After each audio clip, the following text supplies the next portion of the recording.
Hello, good morning, good afternoon, everyone. Thank you for joining us for the November briefing for the Cities and Nature briefing for the Asia region, jointly hosted by the Urban Biodiversity Hub and the IUCN Commission on Ecosystem Management, the Urban Ecosystem Specialist Working Group. I'm Mika Tan, the East and Southeast Asia Regional Lead for Urban Biodiversity Hub, and with me is Anushri, who is our South Asia Regional Lead.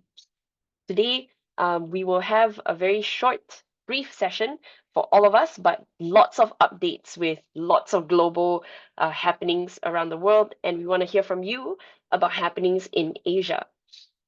So let me head back to our slides. And I'll just quickly share that our agenda for today is to have a quick presentation about the Commission on Ecosystem Management and what they're doing in Asia by Dr. Shalini Dhyani. We'll have a quick group photo, then some updates on the global and by Urban Biodiversity Hub, and then updates and announcements from you. And then we'll share our next briefing date and quick closing. So let me hand off the time to Anushri to just quickly introduce Dr. Shalini. Yes, so Dr. Shalini Dhyani is the Vice Chair for Asia, IUCN CEM, and we are happy to have her here. I'm not going to take much time from her. So, ma'am, please, if you can. Okay. So you have something you want to present? Is that how it is? Yeah. If you'd like to share the screen, I think I can. Yeah. My screen is visible, I hope. Yeah, it's loading. Yeah. Yes, here. We see it now. So good morning once again to all of you. And I see some of my collaborators and also friends in the audience. And I hope this reaches out to other members of Urban Group.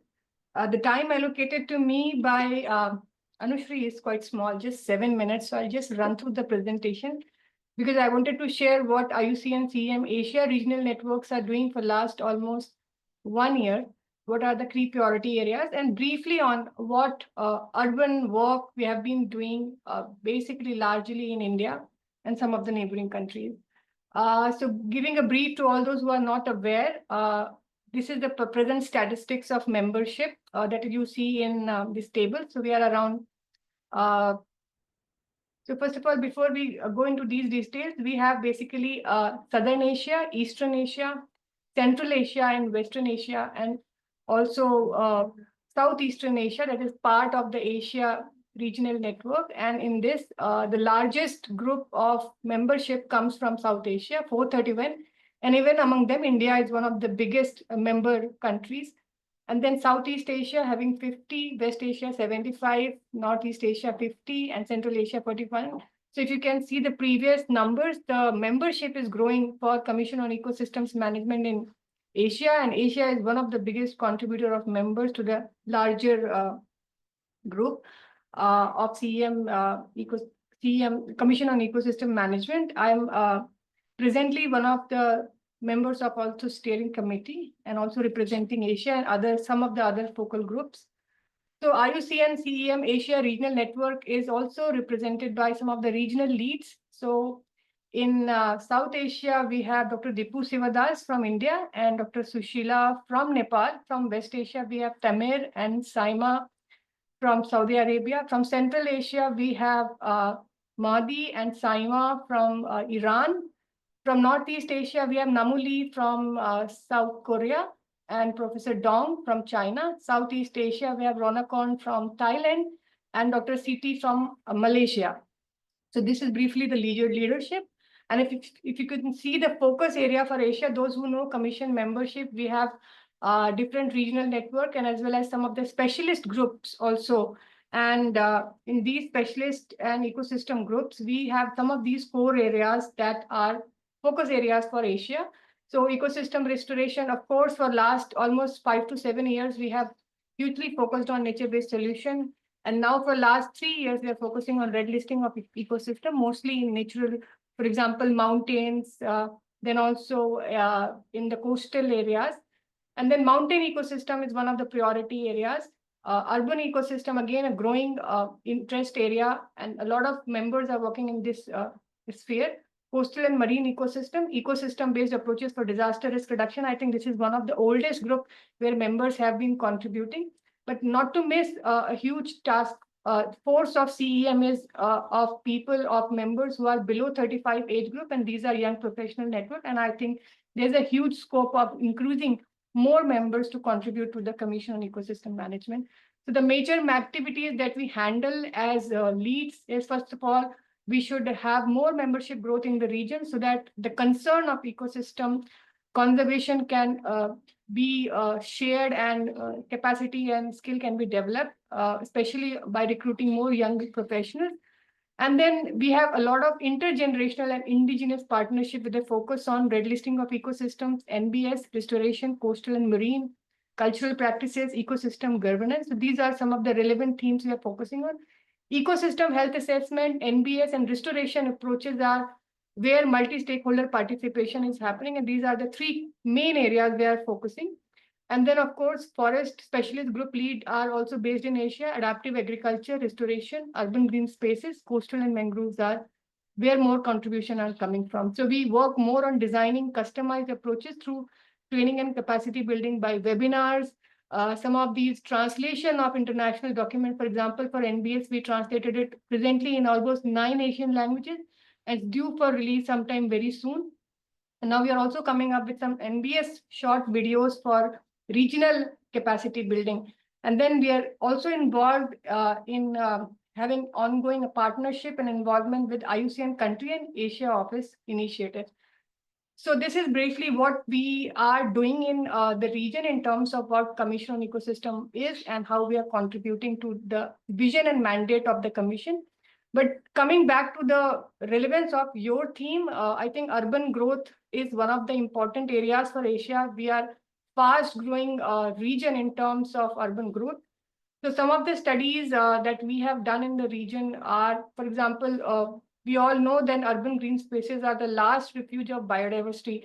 So in many cases, we see in Kolkata, or we see in Mumbai, or many other tier 2 cities, we see a lot of biodiversity refuges basically in many of these islands of campus or urban green areas or forests. So this is where we want to focus on. And some of the important areas are we are mapping, and we are also inventorizing some of these areas to understand how much of biodiversity is there. Considering Government of India and other stakeholder interest is also to declare some of these rich urban green spaces as OECMs. So for example, one of the campuses was our own campus in Nagpur, and we saw in just 48 hectares of campus, we have more than 82 tree species, 83 tree species that we have observed. So they are both mixed of native species as well as invasive species, but at the same time, this contributes to a lot of diversity and also a lot of RET species that are flourishing and surviving in these areas.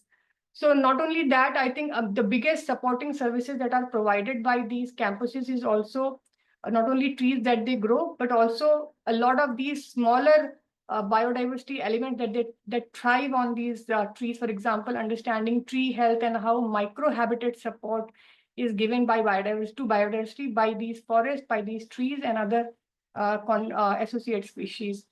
And then based on that, there was one score-based criteria that was total value index that we were working on to understand how much of provisioning services can be provided by these green spaces. But now we are working on expanding this further scoring criteria to understand if there are supporting and regulating and cultural services also that we can work on. So this is the work under process where we are trying to expand this scoring criteria to have more ecosystem services. Urban foraging is another area that I think is a lot of interest to people who connect place-based attachment, cultural services, and also provisioning services as large. From COVID onwards, when we started working on understanding how this small activity of urban foraging can actually improve a lot of nature connectedness, also sustainable use of biodiversity and wild species, and how we can reimagine conservation by moving from concepts to practices, entering into eco-civilization that China and many other countries are also highlighting. So this is another area that we worked in for last 2 or 3 years, and we came up with a very good publication. And the book is not only covering case studies from India, but they're also covering case studies from global context, and also like Indonesia and other places, to understand and show case how culture and tradition and also can play a very big role in connecting people and also conserving these spaces.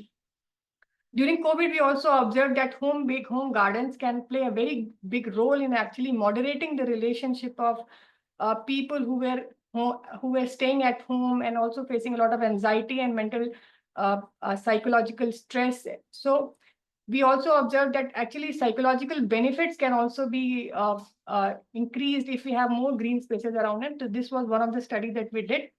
And then, of course, for city of Nagpur and also city of Delhi, we do environmental status report for last almost 2015 onward.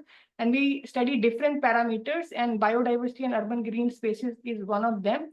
Very quickly, some of our recent publications were on understanding how understanding the wetland health by seeing the blue-green ratio of these wetlands can be a very good ecosystem health indicator to showcase how these lakes and these refuge of biodiversity can perform in future, and how to do a proactive and strategic conservation of these lakes for future. So these are one of the case studies for 14 lakes of Nagpur that we did.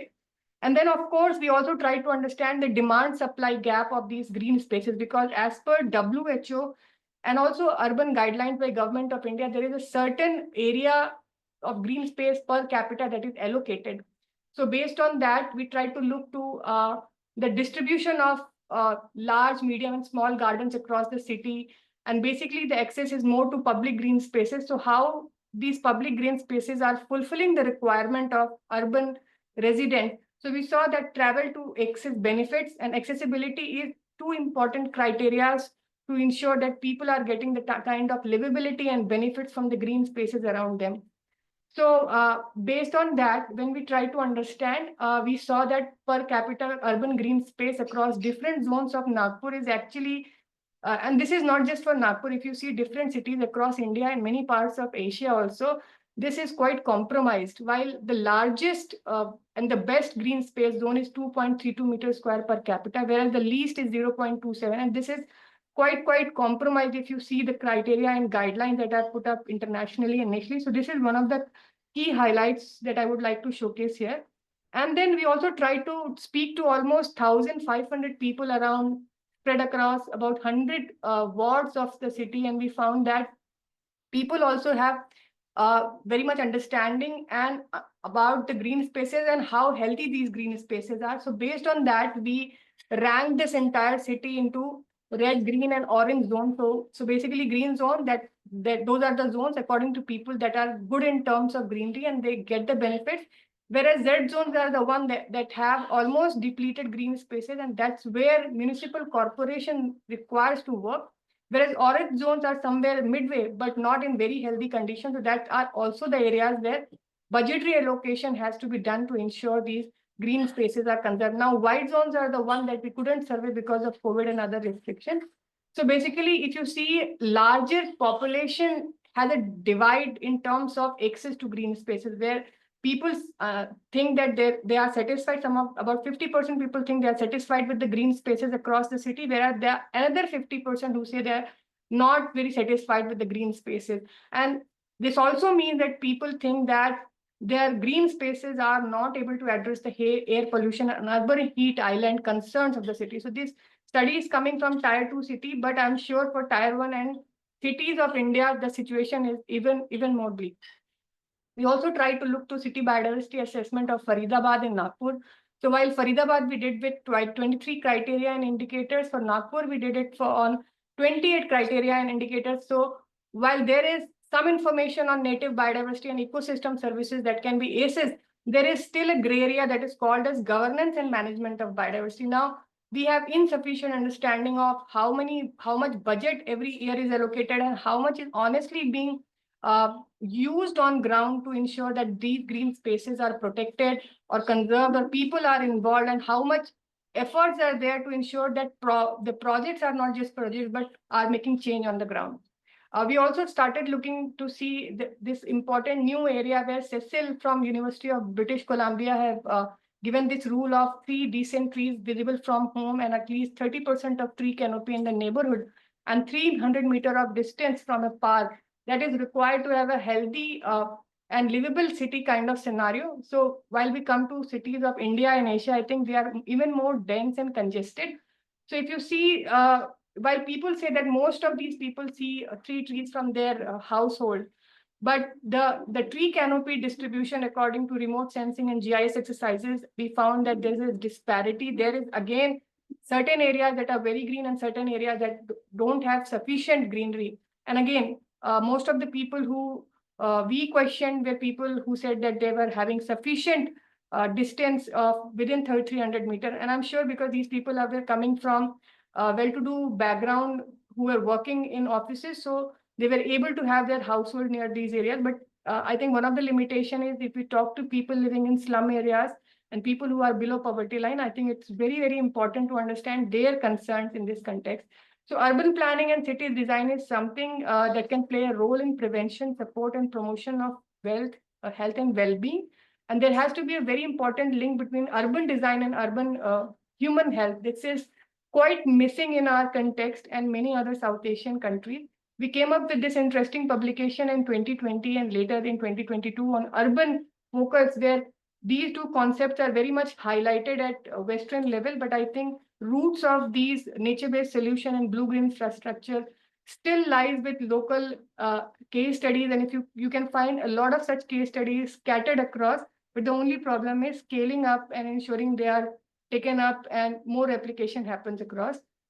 And again, we also try to look how this terminology is basically happening and emerging in South Asia. So if you see from 2012 onwards, 2016 was the time when IUCN Commission on Ecosystem Management brought in first time nature-based solution report. But I think it was way before that in 2012 during Horizon 2020 program, a nature-based solution for urban areas was explored and proposed. And I think from then on, India has become one of the pioneers, but there are also case studies coming from Bangladesh, Nepal, Pakistan, Sri Lanka, and Maldives that are very much in the focus. And now everybody is talking about nature-based solution. But I think the IUCN definition very much talks about it's just not for plantation. There has to be a lot of significant and a highlight to how societal challenges are handled and focused on. And I think in this entire approach, we have been highlighting how customized approaches have to be mainstream.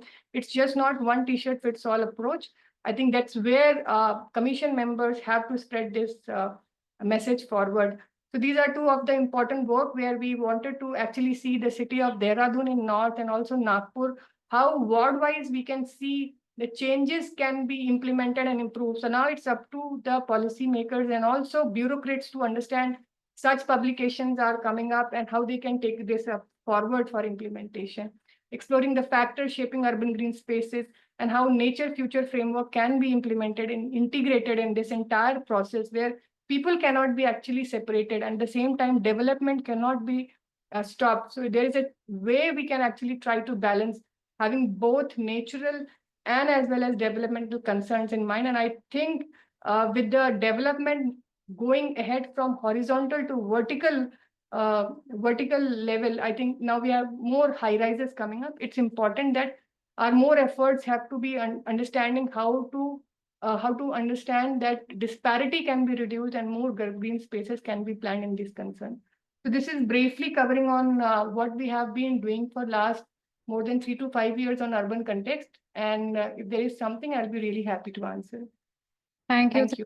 so much. I'll give you 1 minute to rest. Thank you for giving. It was a marathon indeed. You gave me just 7 minutes.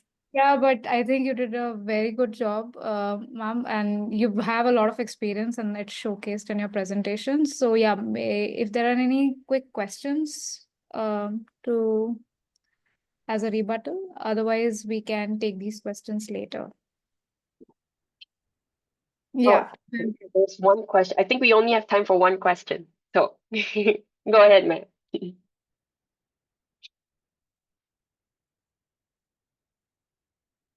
Is that me that you're saying?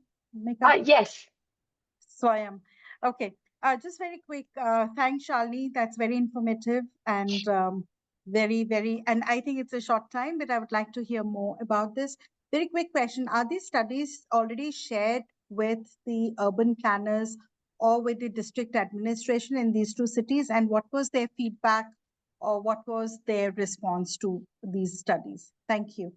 Thank you, Swayam. I think that's a very important question because we are, as scientists, we are doing a lot of such studies. The only good thing was with Nagpur, because Nagpur Municipal Corporation for last, I think almost 8 to 9 years, developed its state of environment report with us. And biodiversity and climate change are two important concern areas. So every year we bring in some new angle that they should understand ward-wise and where the changes have to happen. So fortunately, the reports are very good, but I think biodiversity is one of the least concerned area if you understand for urban development. So the reports are very good. They are highlighted in the newspapers, and I think the only thing is that municipal corporation is very keen to understand, and there are certain zones where we highlight that they should be prioritized effort. So some changes are happening, but this is after almost 8 to 9 years of continuous hand-holding with one municipal corporation. Now I'll go back to the other city where we have done this ward-wise study to highlight where the risks are in terms of depletion. The city of Dehradun has transformed from last 20 years. And similar is the state of Bangalore also. So to Uttarakhand Pollution Control Board, Dehradun Municipal Corporation, we have contacted we have also prepared reports for their carrying capacity and bearing capacity of some of these areas like even Dehradun and also even Nainital.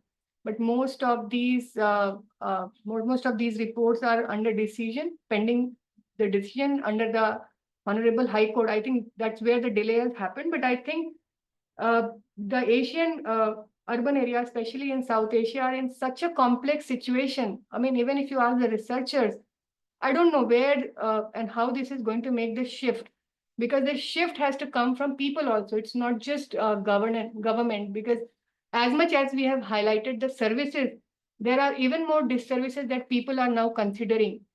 Having a tree might also attract a lot of mosquitoes, get them dengue or chikungunya, or this is only the responsibility of government. So there is a huge lot of shift that has to come right from top to bottom. That can only, because aware and active groups are basically researchers or activists or some of the nature lovers. But I think there needs to be much more effort to make sure that efforts are happening on ground. But for Nagpur, we can say that still there is a picture and that's positive and happening, if not 100%, at least 25%. Thank you. Sorry to. Anushri, if I could just quick 10 seconds so I could take, ma'am. Thank you for that response. It's very useful, and thank you for bringing up the role of the citizens and communities. Because incidentally, a lot of conversations we've been having around this work are to do with using citizen science approaches also for data collection and contributing to studies such as this, which can actually inform local planning. So this is something we would be very keen to actually discuss with you probably and see if you can utilize this as a methodology or an approach as well for involving and engaging communities at the local level. Thank you so much. Great. We also have two other cities with us, Jabalpur and Mumbai. So yeah, keep in mind of all the work that Shalini ma'am has presented. So moving on, Mika, very quickly. Thanks, Anushri. So we don't have much time. Apologies for starting late for this month's briefing. But before we move on, let's take a quick group photo so that we can see everyone's beautiful faces. I'll just stop sharing really quickly just for this moment. And we'll take a quick group photo before we move on to announcements for the global side and then from the Asia side. So Anushri, are you able to take, or maybe I can take the photo? Have your nice smiling faces on, and we'll do it in 3, 2, 1. One photo, and then another one. We'll give a bit of time for the rest. 3, 2, 1, smile. Thank you, everybody. Let's move on ahead to our global updates. Let me just get that to the next. Ooh, yeah. So global updates for November 2024. We've had lots of things happen in the past month since our previous briefing. Um, we were not able to have a briefing in October because there was just a lot going on around the world. I will share a bit more about the COP, the Conference of Parties that happened for the Convention on Biological Diversity that was in Cali in Colombia in the next succeeding slides. But in between, right after the COP in Cali, there was the World Urban Forum that happened in Cairo for a week in the first week of November. It was attended by almost more than 50,000 people was what they were the numbers that they're reporting. And the opening ceremony had featured 4 heads of states. So this really shows how big the urban agenda is around the world, and that we definitely need to be talking about nature and nature-based solutions as part of the conversations around urbanization and sustainable urbanization.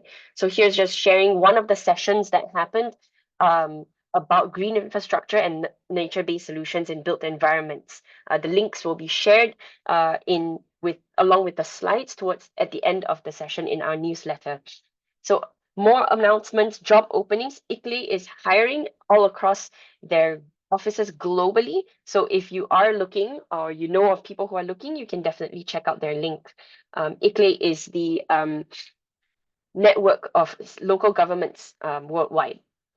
Also an announcement about the IUCN Academy's professional certificate on measuring and monitoring urban nature. The course will start in February next year, so do sign up for the professional certificate. These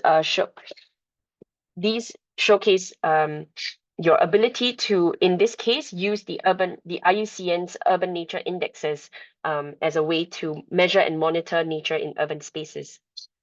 Then we're just announcing some academic publications and reports that we know of that were published in the past month. And I think I heard from Dr. Shalini that there is a publication upcoming. So please, I will review the recording again, but if you already know, you can also include that in the group chat so that we can feature it in our next announcement or whenever it comes up. So here we have frameworks for understanding urban forests. There's a call for papers, but this is for Latin America and European cities. There's a textbook that's published. UN Habitat has also published their World Cities Report for 2024, focusing on climate action, but there is a lot of mention about nature-based solutions and the role of green infrastructure in that report. And upcoming, UN Habitat will also publish their toolkit about nature-based solutions in urban and territorial planning. So I think that's a great complement to a lot of what Dr. Shalini was talking about earlier. So focusing now on one of the major developments globally that happened in the past month, which was the CBD COP16 in Cali in Colombia. There were key decisions that were taken globally for the Convention on Biological Diversity. And these are about marine, ecologically and biologically significant marine areas. The decision on that took about 8 years, I think, based on the discussions, and the parties were finally able to agree on a new mechanism to describe these areas that are beyond national jurisdiction. As you can imagine, it might be really difficult for parties to agree on areas that are beyond their jurisdiction.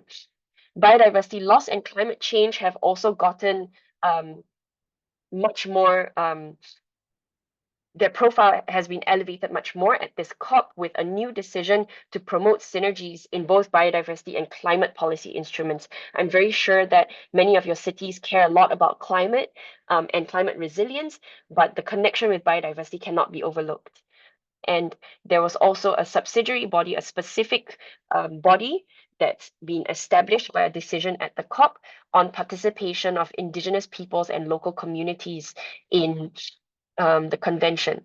So key messages for cities, though, coming out from this COP include that biodiversity and climate need to be addressed together, and that cities can and should lead on this. So colleagues, definitely, as you're talking about biodiversity, link to the climate and link to social well-being.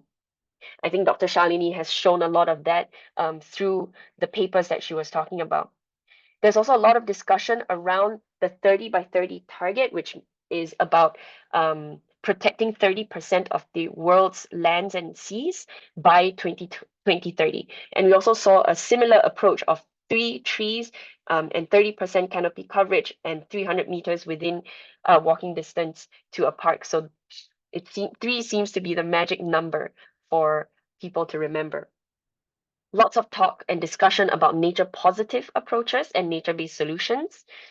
And there's also a lot of interest about reporting local contributions to the global biodiversity framework and how that would be done. So on funding, messages about funding, we heard very strongly from the Global Environment Facility that they would love to finance directly to local governments, but that's only possible. They were mentioning that, it's only possible if the parties to the conventions support this idea of direct financing to local governments. So our friends who are part of local governments here, please talk with your national counterparts to discuss about funding mechanisms that you can access in order to work on nature-based solutions. There is a global platform for sustainable cities by the GEF, and it's under the GEF 8 funding cycle, and they have an urban nature program that specifically offers technical and financial assistance for cities in developing countries to invest in nature.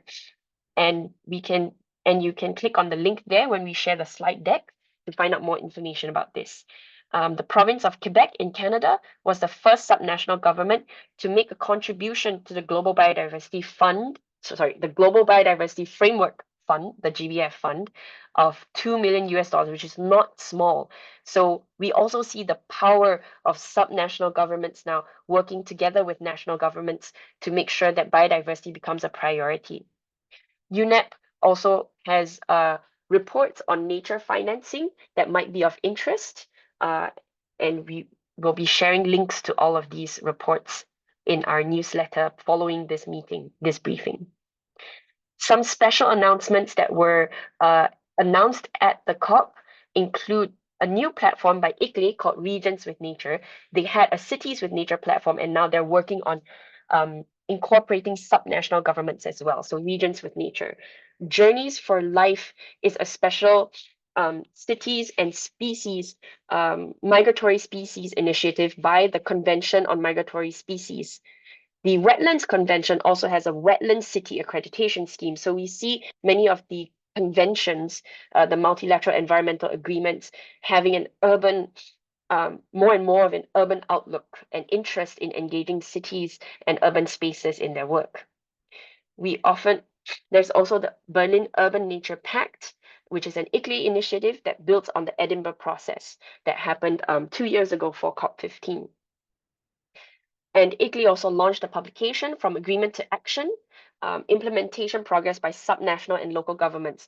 So this is discussion about how local governments can can measure their progress and contribute towards the global biodiversity framework.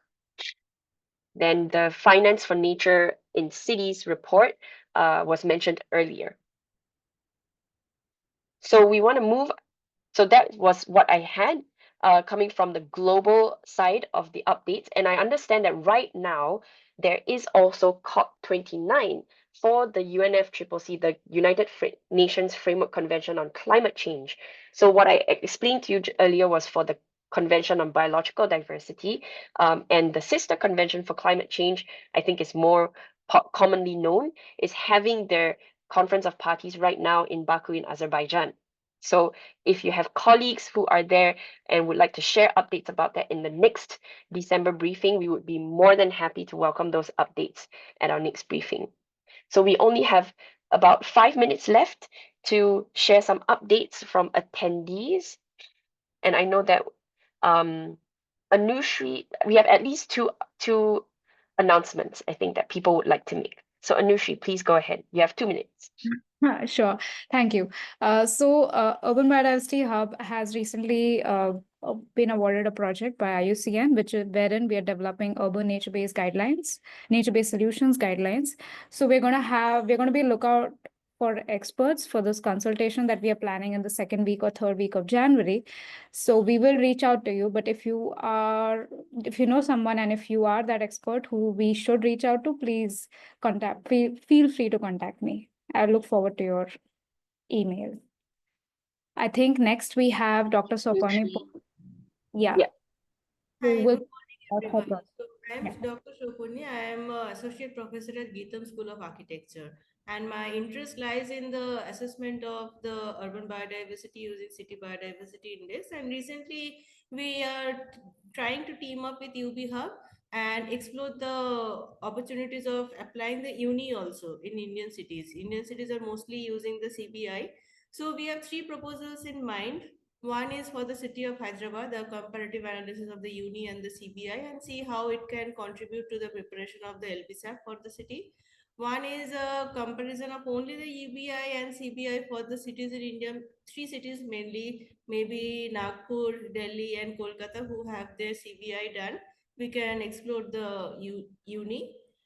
And also, we want to team up with the local government, maybe Vishakhapatnam or Bhubaneswar or Warangal, and help in preparing their LPSAP. So these are the proposals that we are still discussing. We have to finalize on that, but looking forward to some good work. Thank you very much, Dr. Suporni.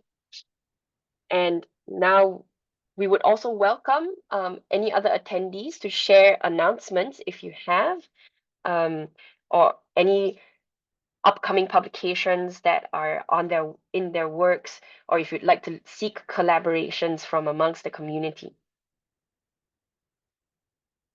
You're also more than welcome to share these by email to us in writing so that we can include that in our newsletters or in the next briefing, which will happen. So let me just hold on a moment. I'm not seeing any hands. So I think we can allow time for people to share any updates that they might have via email, or to keep that for our next briefing, which we are announcing to be on December 11th, which is a Wednesday. So we're calling these Urban Wednesdays. So mark your calendars for the next Urban Wednesday in December, on December 11th.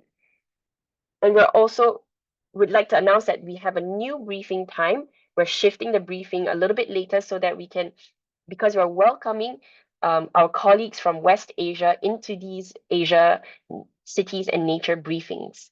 So in order to accommodate a better time for all of us, spanning all the way from West Asia through to East Asia, we'll have our new briefing time at 9:30 Amman or Jordan time, 10:30 Dubai time, or noon time in Delhi, or 2:30 p.m. in Singapore, Beijing time, or 3:30 p.m. in Tokyo and Seoul.